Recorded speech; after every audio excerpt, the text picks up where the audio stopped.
Good morning, good afternoon, good evening, Texas FFA, or anybody else listening to the Growing Our Future podcast. We appreciate you stopping by. It's always an honor to bring guests and insights from subject matter experts, people that have extraordinary life experiences, and today is no exception. We are honored today to have the American wife. I'm going to go ahead and throw a plug out here before I ever introduce her. I've read all of their books, but I got to tell you, American Sniper's great. All the other books are great, but I got to tell you, American Wife, it really is a great book because it provides a different insight into the dynamics of being warriors, strong families, faith, responsibility, so many things. Our guest today is Taya Kyle, the American Wife. Taya, thank you for joining us today. Thank you for having me. It's an honor to have you. It's always great to visit with you. I learned so much. She's got so much wisdom, and you'll just be talking to her and she'll share something and you're like, okay, I can use that. That's good stuff. So Taya, tell us a little bit real quick, just give us a little bit of what you do now and kind of what direction you're headed. And then I'm going to follow up with some other questions. Okay. Well, the fan club is a mutual thing here. I've written down a lot of Aaron Alejandro quotes myself. So thank you for that. So right now it's, I'm busy on a lot of different projects. I have my Taya and Chris Kyle Foundation. That's my passion and my heart. And we are working to help military and law enforcement, first responder families stay married. The Army did a study showing that 80% of service suicides are relationship related. There's a lot of reason for that. People don't understand why those relationships are different. And it takes a lot of time to explain it. But I will just basically say that there's a lot of evil in this world that they see that nobody else sees. And they need a safe place to come home to. And marriage is hard anyway. And you throw all this other stuff on top of it, and it becomes a difficult path to navigate. But there are certain tools that we have that work for these couples. And so we stay with them for 2 years and do that. It's just been an incredible experience for me to be able to participate in that and watch people, when they have the tools, thrive instead of just barely surviving. It's pretty cool. So that's one of the things I'm doing. I also am working, I have a company called YKC, which is Your Kingdom Come.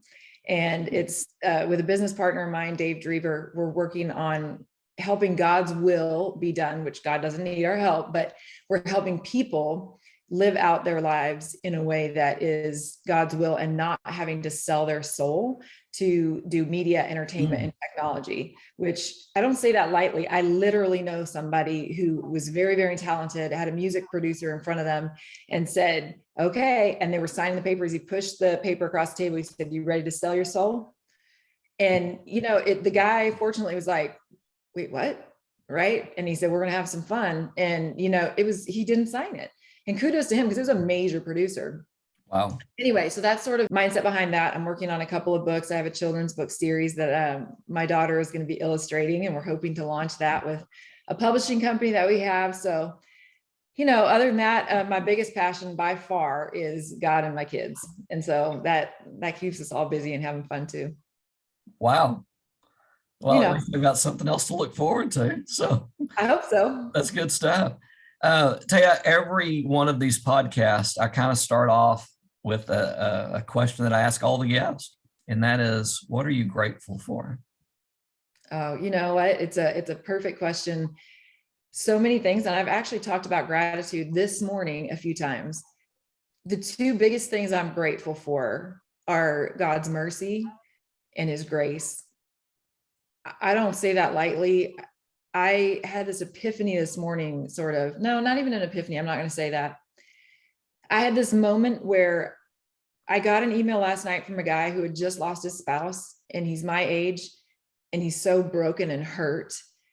And I felt his pain when I read it.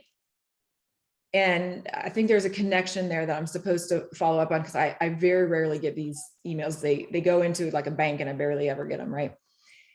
And then this morning I had this upbeat Christian music on. I was in my bathroom getting ready, literally dancing and singing out loud. Like I got a curling iron in my hair and I'm like, dancing and singing out. And there's this there's so many lyrics in these Christian songs that have me just on fire, like, I'm unashamed because of your mercy, all these lines that are just like coming out to me of the joy of God. And I didn't listen to Christian music before Chris died, ever. Frankly, and this is going to sound so awful, I have friends who are very successful Christian music singers, but I just thought they were the people that didn't make it in other music because I never found the music that I liked, right? And then I had this wild experience with a friend of mine, and he was telling me how he and his wife went through something and they started playing Christian music. And I was like, man, I'm at a place where I'm going to try it.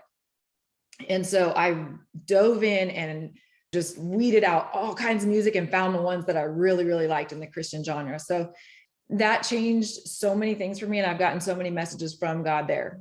All of this to say, when I say that I'm grateful for his mercy and his grace, there's a pace to his grace. I'm, 9+ years out of Chris dying, and I wanted to hurry it along. I wanted to run faster. I wanted to hurt less. I wanted to, all of these things that I wanted to just speed up, and it was impossible. And I've watched then from that email I got from the guy last night to this morning, singing and dancing to God's music that I didn't even listen to before. And I remember this time so clearly. I was thinking about it this morning, where I was with a good friend of Chris's. My kids were in the back, but they were listening to music. And so they were very distracted. They couldn't hear what I was saying, but I was looking out the window and crying. And he asked me something. I don't even remember what he asked me. And I said, I'll tell you the truth. If it weren't for those two, I would give and probably do anything to be with Chris right now. I don't want to live without him. And I stay alive for them, right? But I don't want to be here. I mean, it just makes me, I get chills, and I could go back to that moment of extraordinary pain to just, I wanted to be with him again. And I wanted out of the pain. And I think from that to this, where I'm singing and dancing and listening to Christian music and singing about God's love and his grace and being overwhelmed at his mercy. And my gosh, like it just hit me. The gratitude I have for that is, I don't have enough words for it, but it truly blows my mind. And my kids have had this extraordinary experience with God. That my daughter just came home from a ski trip yesterday and was just so excited. All these things we've been praying for her to feel fearless and to have joy, and all of it's happening. And I just think, God, you do all of this. I don't know what to say, except that the more I experience it, the more I want to sing and dance. That's it. Well, what's really cool about that is that, Tom Ziegler, who's on the foundation board, Tom says that he was talking to a group of kids and at a college on the East Coast, and he asked them this question: what is the opposite of gratitude? And he let it kind of sink in for a minute. And then he said, the opposite of gratitude is entitlement. That's not fair. Give that to me. I deserve that. And when I hear you share your story and your heart, you could very easily say that. But when you start with that heart of gratitude, not only look at what you're doing, you're able to pour into your family, but you're also able to pour into so many other people that are in need. So thank you for sharing your gratefulness, because starting with an attitude of gratitude, I find it energizing. It just kind of changes the dynamics of how you look at your day. When you look around, in spite of all the craziness of the world, when you can say, still got a lot to be thankful for. Lot to be thankful for. Yeah. So much. So, it's interesting. That's actually my first book in my series, Prayers for Bears, is about gratitude. And it stems from a friend of mine when, after Chris was killed, and I said, I don't even know how we're going to afford the house. Or, I'd worked in a professional, I've got my degree in economics, minor in business. I was successful in business before I stopped working and took care of the kids. But, here I've got 2 kids deep in grief, and my husband has just been killed, and there's all these projects. And I'm like, I literally don't know right now how we make it. And it's not, we had savings, it wasn't that, but I kind of was going long-term in the moment of, I don't know what happens next. And she said, Taya, let me tell you something. You will always have a roof over your head and food to eat. And I said, well, I don't know that I'm going to have a roof. Not, and she said, no, listen to what I'm saying. She said, you are a good person and you have people who love you. It may not be your roof, but you will have a roof over your head, and food to eat. And I went, ever since then, it is literally where I go to. I have gratitude because I have a roof over my head and food to eat. That's just the truth. And I don't have to worry about that ever changing. And there are so many people that can't say that. We are, by the way, I love these conversations because this podcast is about kids. It's about the future.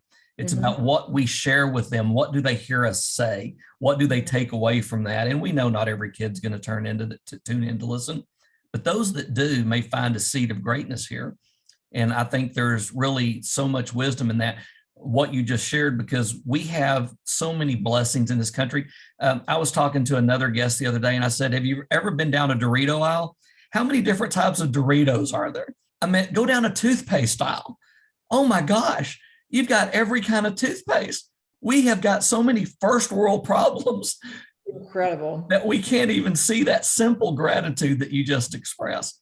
Yeah, it's, it is funny you say that too, because I had a friend of mine who lived in another country, came out and visited and said, I get so overwhelmed grocery shopping. He said, if I want a can of tomatoes, I got 10 choices on what kinds and what this and what that. And he said, it is so overwhelming to shop here. Yeah. Ever since then, I laugh when I go to the grocery store and see that. And I go, there's 20 kinds of toothpaste and all of them are telling me they're better for my family. Which one is, I mean, it's ridiculous. Yeah. So anyway, first and foremost, thank you for sharing your gratitude. Absolutely. Okay, now I want to talk a little bit. Let's go back because I want to talk about Chris. Okay. I'm a Chris Kyle fan. So if anybody ever questions Aaron Alejandro, before I ever met Taya Kyle, I was a Chris Kyle fan, and for a number of reasons. Obviously, his incredible service to our country, the heart of being and stepping up and being a warrior, being a sheepdog. I'm all about that. So I was a fan. But as I learned more about Chris and I dug into his book, I really smiled when I saw that he was an FFA member. And I know, Taya, you and I have talked about that. And I shared with Taya that I had been working for years to get a hold of her. And I had actually finally found a contact to try to get to Chris 2 weeks before he was killed, because I wanted to reach out to him and I wanted to visit with him about his FFA experience and his ag experience. And I wanted to invite you to convention because I wanted you to see firsthand what Chris was passionate about. And hopefully it gave you another insight into what kind of warrior he was, because he was also a warrior for agriculture. Loved it. He was a warrior for FFA. He represented what we are trying to instill in these kids and its core values.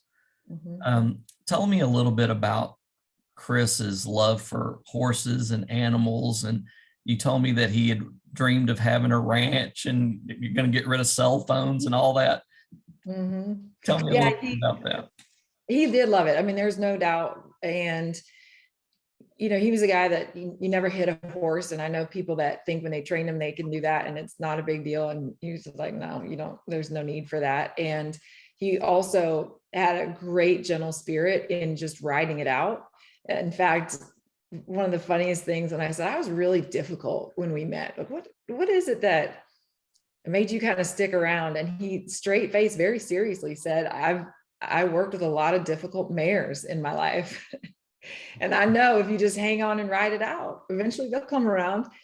And he was so serious. I laughed. I said, I don't know. I feel like that's really kind of romantic and also funny. I never thought I'd be compared to a mare in a way that I was like, okay, cool. But, that was really his style. And he was known for being able to, break a horse in this gentle way where they came back with spirit and life. And he let someone, I'm not going to name the person. I kind of want to, but I'm not going to, borrow his horse. And it was a horse that nobody else could get to, even though it was a throwaway horse. And the horse's name was Floyd. And he worked on this ranch, and he just, after he did his work for the day, he went with Floyd and he just kind of wrote it out. Eventually Floyd became the best, right? The best horse, cutting, roping, all this stuff. And so like as a ranch horse, he was incredible. And when Chris left the ranch, the guy said, you have to take Floyd with you because it's just the right thing to do. So he did. Then when he went in the military, he left the horse with someone he trusted, and he gave permission for somebody else to use the horse, and got a phone call later and said, I picked up the horse at the ranch and I brought him back, and he's hurting. The guy who borrowed him rode him too hard, didn't take care of him, didn't feed him well. His spirit's a little broke. And so when we went back to visit then and saw the horse, the person gave us some time alone with him, and Chris's eyes filled up with tears. And he just like, took the horse's face like this and just kind of loved on him and pet him and stuff. And we were walking back, and I looked at him with tears in his eyes. I said, you want to talk about it? And he said, no. Right. That was just like, it was painful for him. I say that because that's the person who you want working with animals, and who they have a genuine respect and love for them, and a genuine pain when they're not doing well. He loved puppies. He loved dogs. He's like one of those guys I know that's just too good to be true almost, right? Kids loved him. He did say, and I know I shared this with you, but he did say, boy, when all this, publicity sort of dies down, people seem like they want it so much. The more followers, the more successful you're going to be, the more you this and more of that, right? Chris grew a beard when American Sniper came out, and was like, when the fanfare dies down, I'm gonna shave the beard, nobody's gonna recognize me kind of deal. We didn't know how big it was gonna be at that time, but he said, we're gonna go our dream ranch, and we are gonna throw our cell phones away. And he said, people, if they want to come visit, are gonna write us a letter, old fashioned style, handwritten, put it in the mail, because we're not gonna have email or any of that crap. And when they get it, they have to wait for a handwritten letter back that says, you can come at this time, whatever. He said, and then when they come in the front gates, there's going to be signs that say, you're 1,000 yards within a sniper rifle, a 900 yard. Like, I hope you brought your letter. I hope you waited for the letter. You know what I mean? Like, don't surprise us, leave us alone. And, he said he'd love to just sit on the front porch and shoot some varmints and, whatever, just country boy and introverted, even though people always, man, he made you feel like you were his best friend, undivided attention. I mean, I remember being a Northerner, I would interrupt a lot. And so if he was with somebody and something was important, and I'd be like, hey, and I had to learn, if I was like, hey, babe, I mean, his eyes did not come off of the person that he was talking to until they were finished speaking. And then he'd look over, and I was like, man, I could learn a lot from that. So I did. I learned a lot of those kind of Southern manners, and just tons. I learned so much from him. I mean, people, when we had our first book signing, they asked him, there was a 3-hour line to see him, and they said, sit down. And I said, baby, sit down. You're signing all these things. And he said, no, if they're going to stand for me, I'm standing for them. Just such a good guy, man. Such a good guy. So humble. That's awesome. Yeah. Well, obviously, in the world of FFA, we would love to take credit for all that, but somewhere along the way, somebody instilled a lot of really good core values. I tell parents all the time, they'll say, well, Aaron, really, and Taya, you've been to our ambassador room, you've seen the kids that work at the convention behind the scenes, and we do a lot of training. And I always tell the parents, they're like, Aaron, they came away with all of this. And I said, listen, I could only work with what you gave me.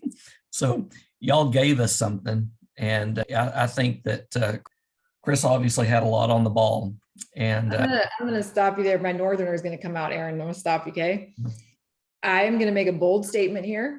As a parent, I do not believe that it is always what the parents have done with the kid. I believe that it is what God created in that kid. I agree. And their life experiences. Because there can be some very arrogant, narcissistic parents who have very humble kids. And I think it is FFA, right? Those experiences for Chris, SEAL teams, being a cowboy, and whether a person is willing to access what God created them to be. So I know that was very, very kind of rude of me, but I just want to stop because it is cool. You got to give parents respect. I get it.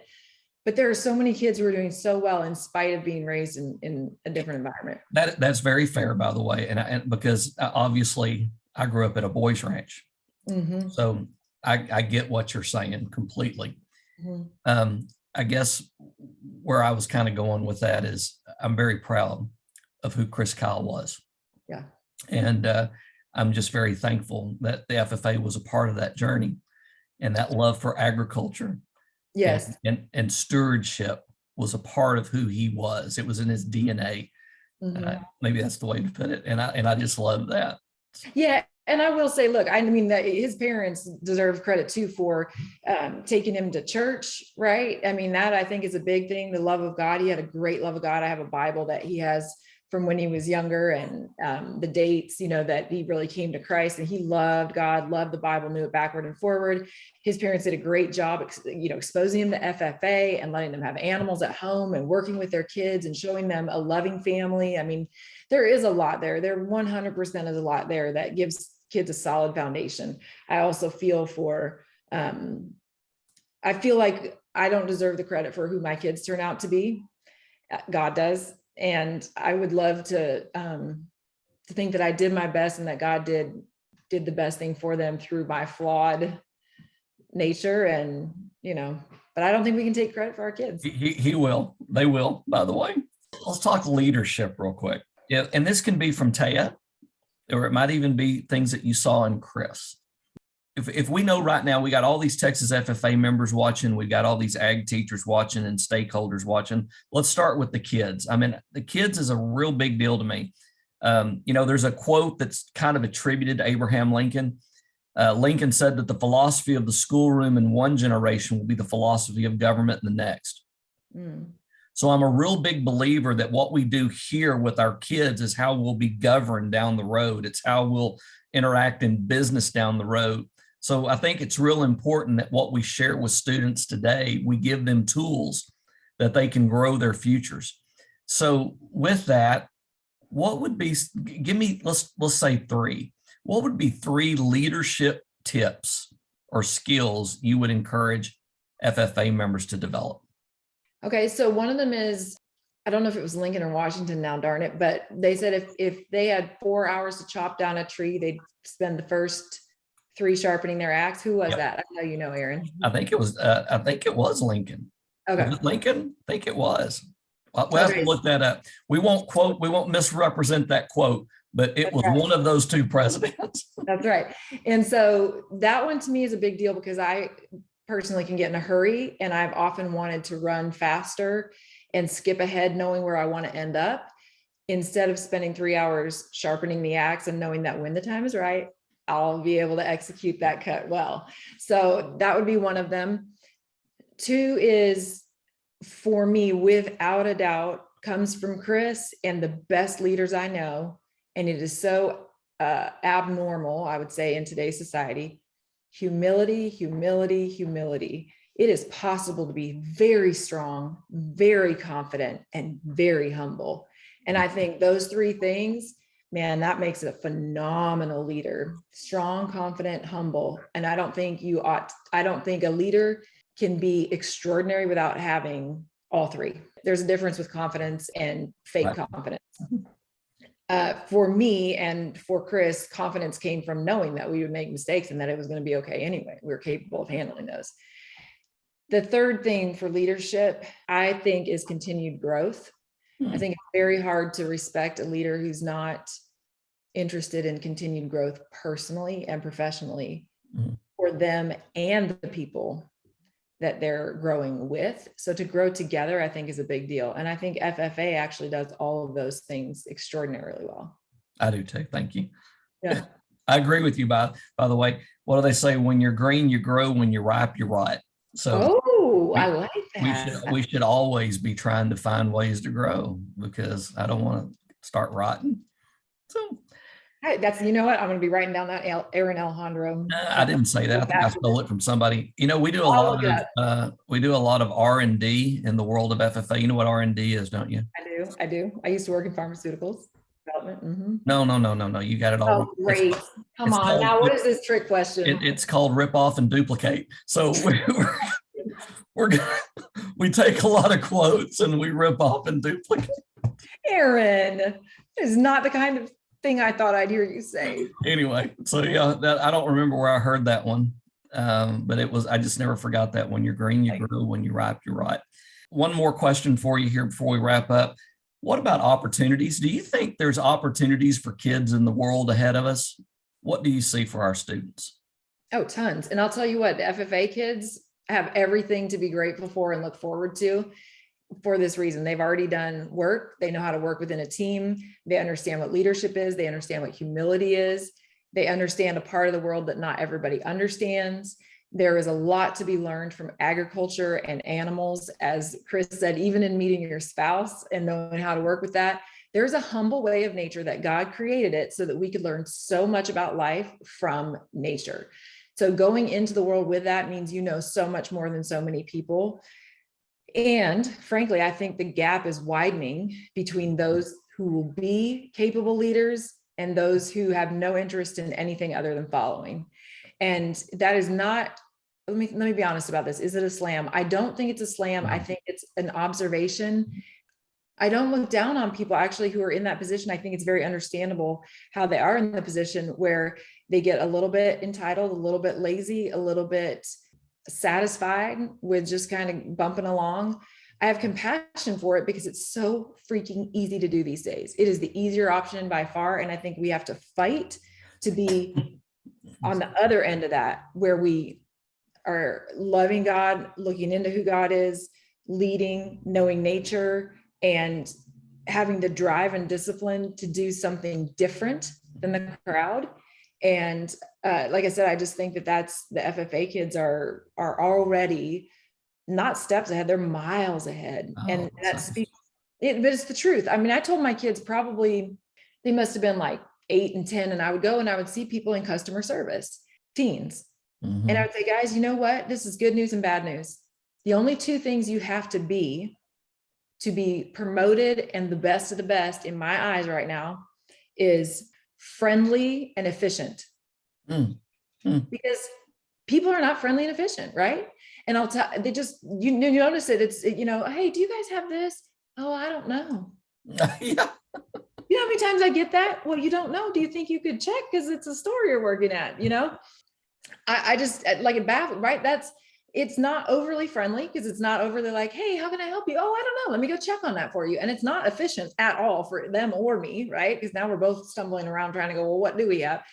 But if somebody who shows up to work and wants to just get it done and do it the best of their ability and be friendly with their coworkers and the customers, man, that's who we want. And I think that, you know, my limited experience with FFA made me a huge, huge fan, because when I went to your convention and I met the kids, they were far and away more friendly, more professional, more efficient, more accommodating than any other teenagers I think I've seen in a group anywhere. Wow. That's awful nice of you.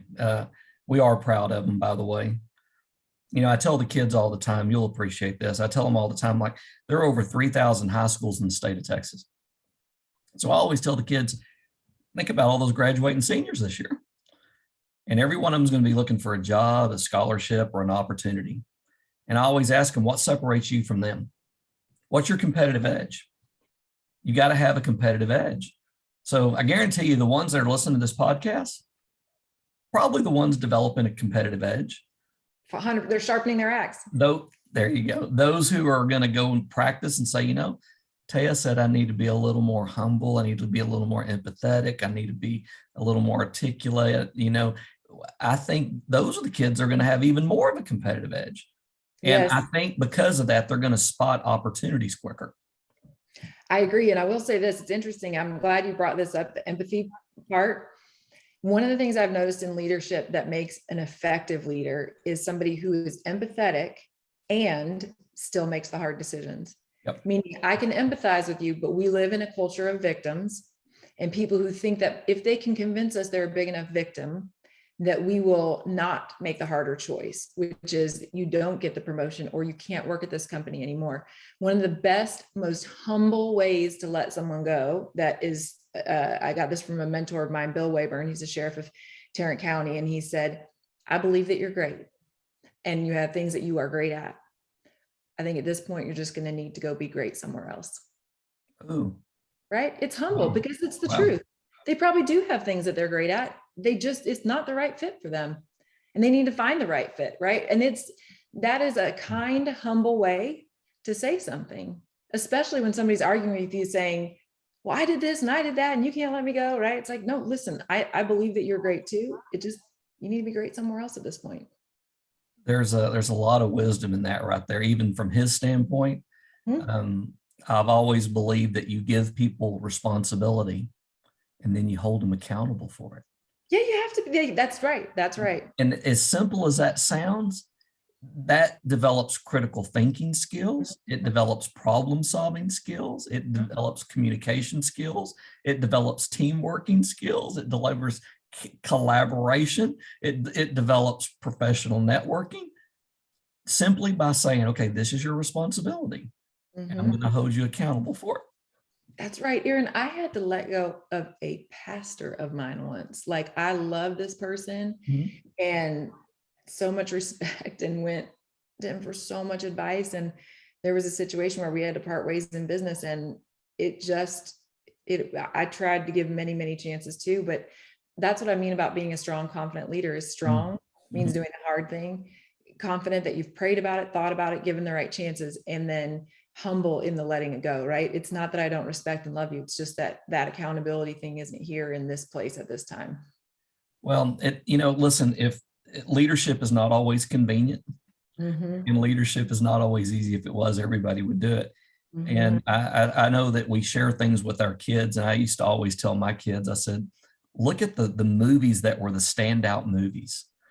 Where there's Rocky, there's the Karate Kid, there's Stand and Deliver, there's Lean on Me, and all of these great stories about successful athletes and business people. If you look behind the scenes at every one of those, there was somebody there that was holding them accountable, that was sharpening their axe. Love it. So, yeah, accountability. All right, Taya, let's wrap this up. I like to, by the way, I've got something else for you here in a second, but we're going to wrap up. I like to ask a fun question of all of our guests. What's the best concert you've ever been to? Okay, the best concert. Okay, first of all, I got to tell you, I'm not a concert goer. I don't like crowds. So, okay. But Zach Brown, for sure. He has so many different musicians and their quality, and they've been a crew for a long time. And frankly, he gives me a little VIP treatment, which makes it nice to see the concerts, but the quality of the music, I absolutely love. Aside from that, my favorite would be just an intimate setting where I can a small group where I can hear a musician play. I don't care how great they are. I just like music up close and personal. Now, here's another little bit of trivia for you. I hope I'm not wrong, but I think Zach Brown was an FFA member in Georgia, if I remember. It wouldn't surprise me a bit. He does love land. And he bought an animal down at the Houston Livestock Show and Rodeo a couple of years ago. There you go. And anyway, just a little bit of trivia for you. Excellent. Hey, yep. You mentioned the Kingdom Come a while ago, and we're talking about music.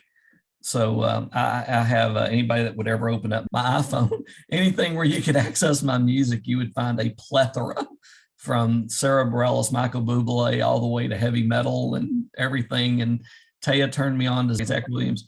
There's one called Whiteheart, and they've actually got a song called Let the Kingdom Come that you ought to check out. I will check that out. So, thank you. Let the Kingdom Come by Whiteheart. I think you'll like it. Okay. I can't wait. Okay, everybody. Thank you for joining us today. I hope that you've enjoyed this time as much as I have. And we just can't say thank you enough, Taya. You don't have to be doing what you're doing, but there's something about the fact that you're willing to be vulnerable, the fact that you're willing to step out there, to have a voice, to lead, and to share, that is very empowering to other people. And just know that a lot of us recognize that, and we appreciate that. And we value the spirit that you bring to our country. Well, thank you so much. I value having people like you to talk with. And I mean, even though in those FFA kids, I still can picture every single one of them that I got to spend time with. They're cool. I appreciate the opportunity to connect. Well, like we always say here on the podcast, if you want to know what the future is, grow it. You got to plant the seeds. You got to take care of it. And you got to grow it into the strong outcome that you want. And that's what these series are about. It's a chance for us to share. And we, again, appreciate Taya coming on, sharing her heart, her insights, family. And hopefully somewhere along the way, you planted a seed today that will grow into something beautiful. And see there, Taya, you've once again touched the future and you didn't even realize it. Oh, thanks, Aaron. All right, everybody. Thank y'all for joining us.